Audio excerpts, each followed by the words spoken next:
Benoît Dominique, bonjour. Vous allez vous présenter là dans quelques instants. Vous êtes le cofondateur de Mitch. Vous allez nous en dire plus sur Mitch.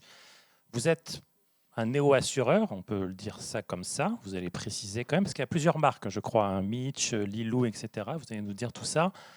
Le but de cet entretien, c'est de parler donc, de l'assurance voyage, des nouveaux risques qui se présentent, des risques qui sont d'ordre différent, et des nouveaux comportements peut-être aussi des internautes en matière de prise ou non d'assurance, comment favoriser peut-être la prise d'assurance, comment aussi bien sûr traiter les cas de demande, les demandes d'assurance, de remboursement le plus rapidement possible. Voilà, c'est tous les sujets qu'on va essayer d'aborder, comment ça évolue, comment la technologie peut aider aussi, bien sûr, à faire évoluer tout ça. Donc Mitch, dites-nous un peu plus sur ce que vous faites, depuis quand vous existez, et qu'est-ce que vous proposez en matière d'assurance voyage.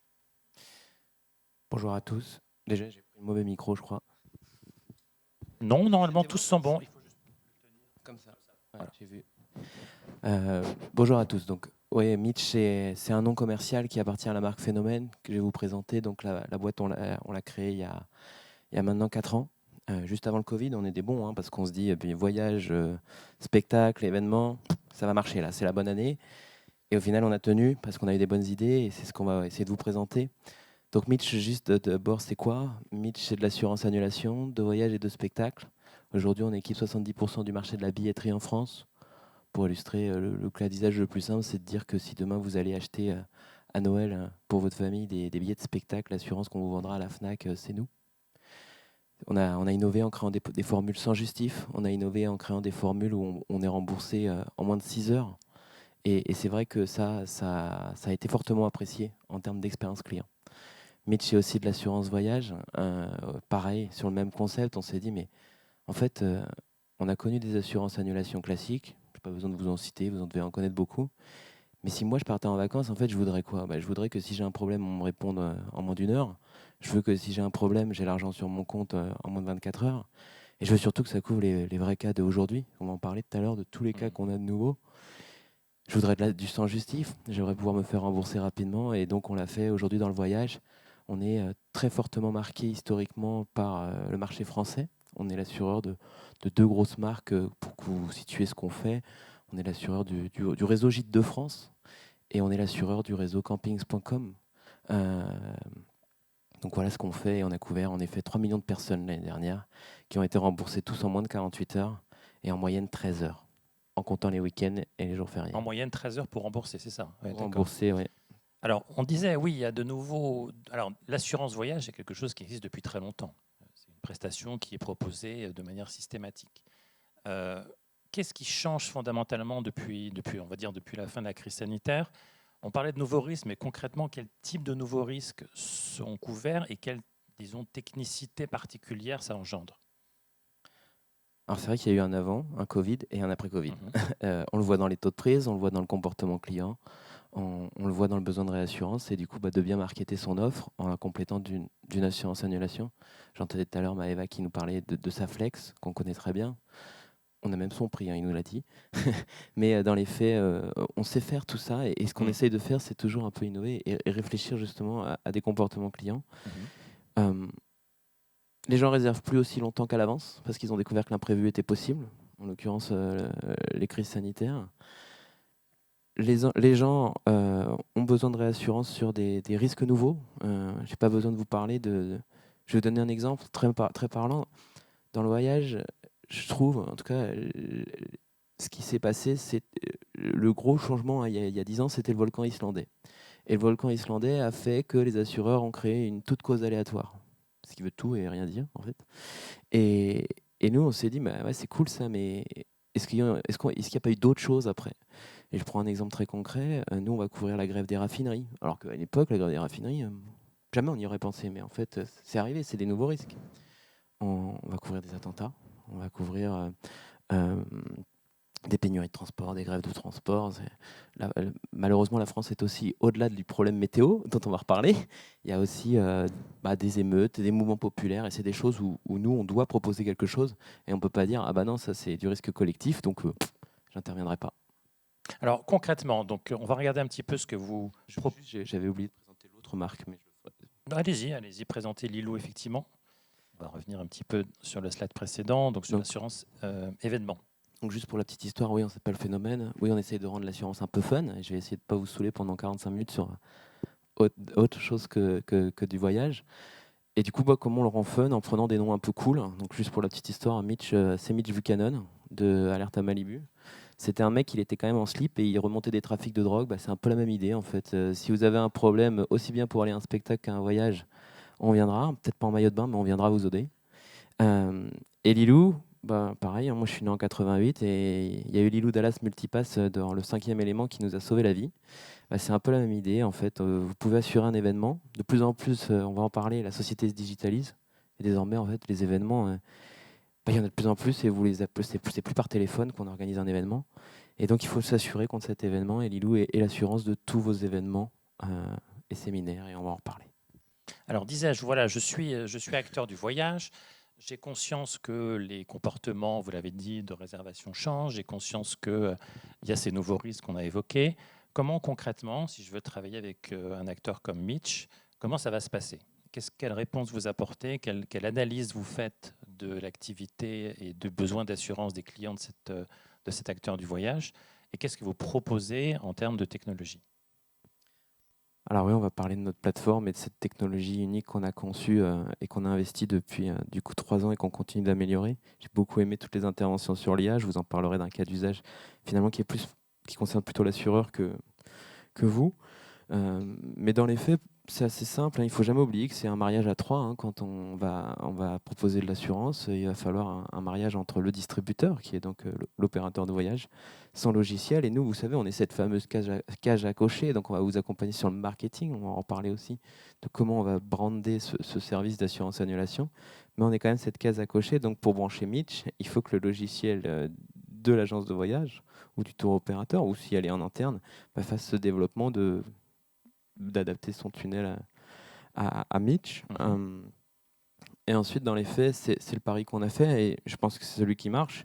C'est le pari de la transparence, en fait. C'est de créer une plateforme unique pour toute la chaîne de valeur. Quand je dis la chaîne de valeur, ça veut dire que sur notre plateforme, vous avez le réassureur qui voit ce qui se passe, vous avez l'assureur qui voit ce qui se passe, il y a toutes nos équipes qui gérons, qui voient ce qui se passe, et puis il y a vous, le distributeur, qui voit ce qui se passe. Et il n'y a rien de plus agréable que ça, en fait, pour les équipes de réservation. C'est qu'elles n'ont plus jamais, quand elles sont chez Mitch, d'appel en disant, vous savez, il en est mon dossier. En fait, ils le savent très bien où il en est leur dossier. Ils le voient tout en temps réel.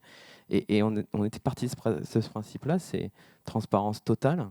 Et si on a une transparence totale, en fait, on a confiance dans ce qu'on vend et on sait ce qui se passe, en fait. Et donc, c'est vraiment le parti pris. C'est de la transparence naît la confiance et de la confiance naît plus de ventes. Vous parlez beaucoup du marketing de l'offre d'assurance. C'est quoi les bonnes pratiques pour bien vendre en fait, une assurance? Alors, il n'y a pas de formule magique unique à toutes les verticales. Par contre, ce qui est intéressant, c'est de comprendre d'où bien eux connaissent bien leur verticale. Et nous, on va leur faire des conseils. Vous n'allez pas la présenter de la même manière sur Gîtes de France que sur campings.com. Vous n'allez pas la proposer de la même manière sur un acteur qui est un croisiériste où les gens vont réserver un an à l'avance. Et là, on va plutôt orienter aussi bien le tarif, on va reparler après de yield et de techno, mais surtout sur le risque. Parce qu'en fait, une croisière, ça se réserve un an à l'avance. Et il peut se passer beaucoup de choses en un an, on l'a appris. Et donc là, du coup, on va plutôt orienter sur le risque. Alors qu'inversement, sur un mec qui va réserver au dernier moment, là, on va plutôt travailler sur nos CGV. Le fait que tu vas perdre 75-80%, on parle de certains qui font du J-1. En moyenne, c'est quand même J-30. Et si quelqu'un il vient réserver à J-10 du séjour, juste de mettre en perspective le coût de ce service par rapport aux enjeux si jamais il annule. Le risque d'annulation est faible, mais le risque d'interruption, il est là. Le risque d'annulation, il est quand même là. Et on en a beaucoup, et vous aussi, je pense que vous en avez plein, des exemples mais je suis sûr de venir. Alors, vous disiez tout à l'heure, vous pouvez rembourser en moins de 48 heures, 13 heures en moyenne, ce qui paraît effectivement très court. J'imagine que pour arriver à ces délais, vous croisez quand même un grand nombre de données qui vous permettent d'être sûr que le remboursement peut se faire dans de bonnes conditions. Comment vous travaillez les données? Est-ce qu'il y a vous parliez d'IA aussi tout à l'heure. Qu'est-ce que vous mobilisez en quelque sorte pour arriver à atteindre ces délais? Déjà, je pense qu'on l'a bien conçu. C'est-à-dire qu'on l'a conçu de se dire, en fait, les gens, ils veulent pouvoir annuler leur billet de spectacle ou leur voyage sur leur téléphone en moins de 30 secondes. Donc on ne va pas leur poser 50 000 questions. Ça, c'est la première grosse différence avec certains de nos concurrents, c'est qu'en moyenne, chez un concurrent, vous allez prendre entre 10 et 20 minutes rien que pour créer votre dossier. C'est le principe indemnitaire de l'assurance, c'est à nous de faire connaître notre préjudice. Et en fait, le fait d'être en API et d'être connecté avec nos partenaires fait qu'en fait, le client, il n'y a pas à connaître le client, on le connaît, on a toutes ses infos, parce qu'en fait, quand il les a données à campix.com ou à Gîtes de France ou à n'importe quel autre client que je pourrais vous citer, et bien dans les faits, en fait, toute cette étape, il la passe. Et on va se concentrer sur son problème, plutôt que déjà juste la création du profil. Le profil, on l'a, le détail du séjour, on l'a, la facture de frais d'annulation, on l'a récupérée directement du distributeur. Donc en fait, concentre-toi si on me transmet ton certificat médical. Si tu annules pour maladie, par exemple. Et donc, déjà, on va optimiser le temps de traitement à la déclaration de sinistre. Deuxièmement aussi, c'est parce qu'on a créé des produits, on en reviendra tout à l'heure sur les produits qu'on a créés, on a créé des produits où on ne demande qu'un justif. Déjà, ça va aller plus vite à traiter. Aucun justificatif. Alors, Un seul. beaucoup c'est aucun, on fait beaucoup de sans justif, on peut beaucoup de flex, mais sur les produits aussi où on fait avec justif, on va en demander qu'un. On ne va pas lui demander, je vais vous prendre un exemple d'un concurrent qui va, lui, par exemple, dire je veux ton certificat médical, je veux la preuve que tu es allé voir le médecin, donc ton relevé de carte vitale, et puis je veux la preuve du remboursement par la CMU, donc, par la CMU, par la mutuelle, donc tu vas m'envoyer ton relevé bancaire. Bon, ça n'a pas de sens. En fait, si on a un certificat médical, il est malade. Donc c'est comme ça déjà. Ensuite, c'est vrai qu'il y a une grosse automatisation, c'est-à-dire qu'après, potentiellement, ça va préinstruire le sinistre. On a développé, là, on parlait d'IA, donc j'en reviens tout de suite. On a développé un module en fait qui va lire le document et qui va surtout nous permettre de contrôler la fraude. C'est vrai que nous, sur notre domaine, c'est de la fraude documentaire, notre principal risque, parce qu'en fait, on nous transmet des documents et moi, je connais beaucoup de sites dont je pourrais vous parler. Vous pouvez avoir un certificat médical à votre couleur, à votre date, et tout est parfait. Ça, c'est en augmentation, la fraude documentaire sur l'assurance dans ce secteur, ou c'est stable au final? Non, c'est stable. On dit toujours, en gros, il y a 95% d'assurés honnêtes et 5% de, je dirais pas fraudeurs, je dirais joueurs. Et nous, en fait, c'est ce qu'on essaie de dire à nos porteurs à nos partenaires, c'est de dire, mais en fait, si vous venez chez nous, on sera moins cher que les autres, puisque nous, demain, on aura détecté des fraudes, on aura détecté tout ça. Donc, ça va lire le document, ça va vous dire si c'est passé entre les mains de Photoshop, ça va vous dire si c'est passé entre les mains de différents logiciels, ça va lire le document, prélire le document. Donc, cette étape, elle est validée. On a aussi plein de requêtes automatiques, on est connecté. On fait énormément de virements. Vous vous doutez bien, on fait des virements instantanés, c'est pour ça qu'on arrive à tenir les délais. Et donc, on est connecté aux API du gouvernement, ce qui nous permet de, pareil, sur l'étape LCBFT, on est les meilleurs, parce qu'en fait, dans les faits, le mec, on sait très bien si cette étape réglementaire, elle passe. Mais c'est automatique, en fait. L'équipe de gestion n'a rien à faire, ça. Donc, en fait, l'équipe, on a étudié notre coût de gestion, mais dans les faits, sur un dossier voyage, l'équipe va passer, un gestionnaire va passer entre 30 secondes et 1 minute 30. D'accord. Donc forcément, on arrive à gérer énormément de dossiers à peu d'équipes. D'accord. Alors au-delà de faire mieux, on va dire, en termes de délai, etc., en termes de bonne correspondance entre la demande et puis le remboursement, il y a, vous le disiez tout à l'heure, des nouveaux produits aussi qui peuvent être créés dans le contexte actuel. Parlez-nous de Mitch Cover, qui est un produit tout récent, je crois. Oui, c'est ça. Alors, juste, j'ai pas vu l'heure, mais j'aurais bien aimé reparler de la data, mais on peut parler là-dessus. On va devoir enchaîner malheureusement parce que parfait, il n'y a pas de souci. Donc, c'est ça. Je vous l'ai dit, on s'est beaucoup développé sur les hébergements en France, et donc forcément, on écoute leurs besoins. Qu'est-ce qui se passe en 2023 on écoute ce qui se passe chez Abritel, on écoute ce qui se passe chez Airbnb, on écoute ce qui se passe chez Gîtes de France, on écoute ce qui se passe chez tous nos partenaires camping, le no-tourisme, bref, toute la destination France. Et elle nous parle de quoi? Elle nous parle des punaises de lit. Elle nous parle des dégradations. Elle nous parle d'une montée en puissance des litiges entre le locataire et le propriétaire. Et donc, nous, ce qu'on propose, c'est ça, c'est de dire, en fait, on va créer une perte-fille pour l'hébergeur et lui dire clairement, en fait, arrête de te stresser avec cet état des lieux, arrête de te stresser avec cette caution, arrête de te stresser avec le mec vient 1 semaine ou une entreprise vient 3 semaines dans mon hébergement et est-ce que je vais le récupérer intact à la fin? Et donc c'est ce qu'on a créé, c'est vraiment une garantie complète qui couvre 3 grands risques principaux auxquels ils sont exposés. les dégradations, voilà, qu'est-ce qu'on a eu sur le mois dernier? Un sommier pété, un canapé rayé par les griffes du chat. Enfin, voilà, c'est des dégradations, des murs, des portes, enfin, bref, des dégradations. On va courir aussi des pertes financières, c'est-à-dire que voilà, typiquement, on a eu une entreprise qui est restée 3 semaines, ça sent bien la fumée dans l'hébergement. On avait, la location devait finir samedi à 10h et la nouvelle commence samedi à 16h.